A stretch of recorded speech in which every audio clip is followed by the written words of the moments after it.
Paytaxtda növbəti ekoloji siqnal Suraxana rayonunda sakinləri ayağa qaldıran obyekt tikintisi başlayıb. Hasarlanan ərazidə çoxillik ağacların və yaşıllıqların məhv edildiyi bildirilir. Bir xəbər media Aztayımzaza istinadən xəbər verir ki, hadisə Hafiz Quliyev küçəsi ev 13 ünvanında qeydə alınıb.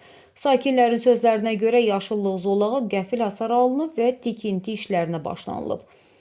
Ərazidəki ağacların aqibəti və tikintinin hansı hüquqi əsaslarla aparılması ciddi suallar doğurur.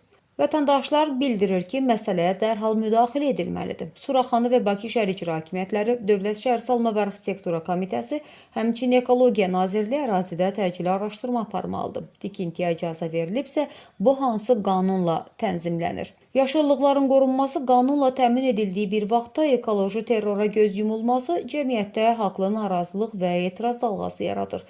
Sakinlər təmiz hava aldıqları sahənin beton yığınına çevrilməsini istəmirlər. Biz də aidiyyatı qurumlara rəsmi sorğularımızı ünvanlamışıq və obyektin tikintisinə verilmiş icazələrlə bağlı rəsmi mövqeləri olarsa işıqlandırmağa hazırıq.